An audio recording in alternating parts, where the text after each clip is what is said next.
Hello, and welcome to the show, or video, or whatever this ends up being. In this video, I have acquired a PlayStation 1, which I used to have as a wee boy, and eventually got a PlayStation 2, and so on and so forth. But, like most kids of the late 90s, early 2000s, I fell victim to the GameStop trade-in schemes. And I traded in all my consoles to get the next one.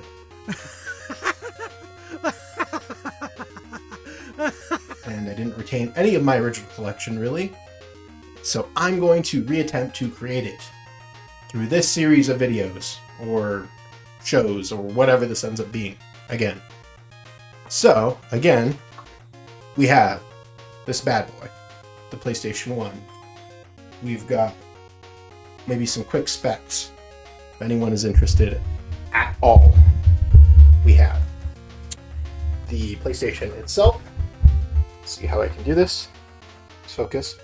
Pretty cute. We have memory card slot 1 and 2. We have our power or controller ports. On the top here, we have the power button. Anyone that maybe is not familiar with this console, we have a reset, which will just do a quick reset of the entire console. And here we have our open button, which will open the disk drive. You slap that bad boy open. And here we have our optical disk drive. I will throw in some PlayStation facts that I do not know off the top of my head about this console and its release. Classic thing here, though, if you ever had one of these, everyone knows this game. This hinge wears out very badly, and they're all pretty badly made. Everyone that had an original PlayStation 1 knows that they usually don't close that easy, but I have the magic touch is what's going on there, but we'll see. Let's see if we can do it this time. Yeah, see, look at that. Kind of gotta give that guy a little wiggle, and he'll go back down. So, experience, I guess, is what this speaks to. I don't know. But yeah, really quickly, on the back, we have really only a couple of ports here. We have our AC in, so our AC adapter for power. We have our multi-AV out, so this is going to be our video AV out, which is what this outputs. And then this guy is serial I/O. I don't know what that is. Maybe for attachments? I'm not really sure. But yeah, we've got fans on the side here, I believe. We'll kick out some air. And then the bottom has some additional fans and screw type situation warranty information. And little spongies to sit on. So it sits.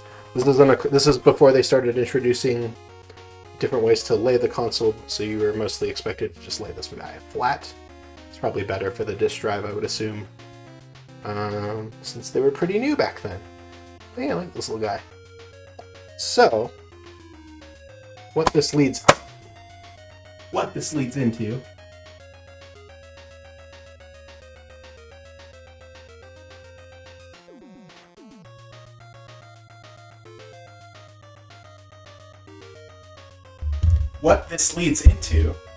is that I also have a couple of memory cards that I've obtained.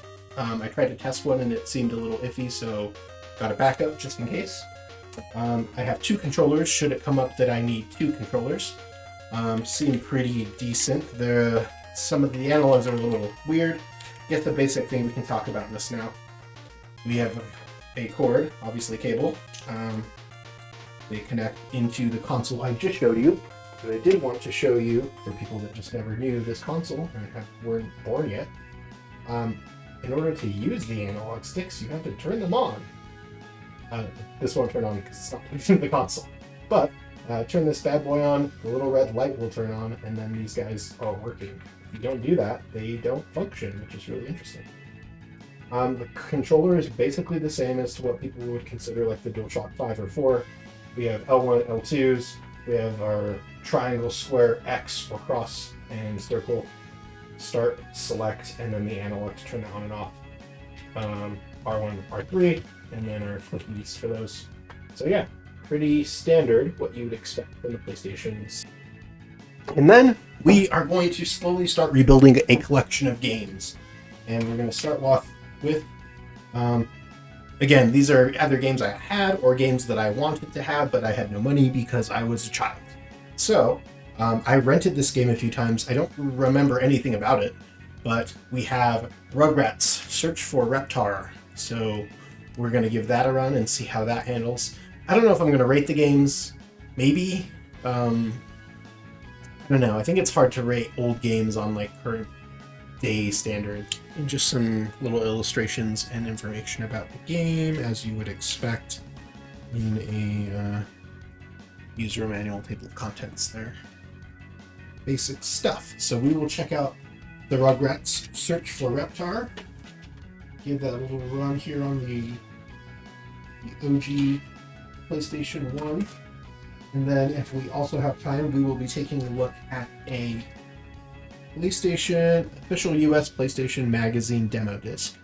This is number 17 in their series, I guess, of this current run. I'm not sure how long they did this for. I know it was a long time. And this demo disc has NFL Game Day 99, NHL Face-Off 99, Twisted Metal 3, Borders 3, a lot of sequels on this disc. Oddworld Abe's Exodus. I feel like they just remade that on something. Destrega? Destrega. Monkey Hero. ODT. Whatever that is. And then it looks like we have some trailers here for some other games. We will take a look at those.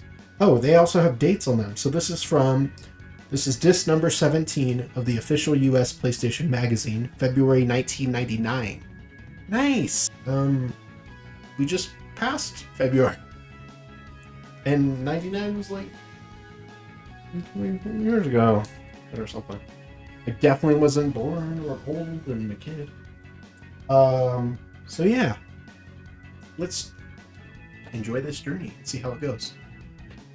And if this continues to be a thing, just as a little tease, let's show the whole thing here, but we have got plenty of other games and demos to give a try to. So, a little tantalizing treat, huh? Many things to do. Thank you for watching. Thank you for being here. Let's jump into some games and see how things go.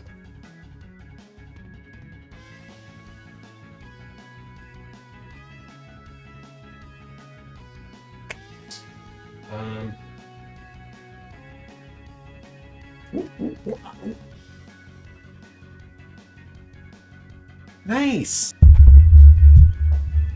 Ooh.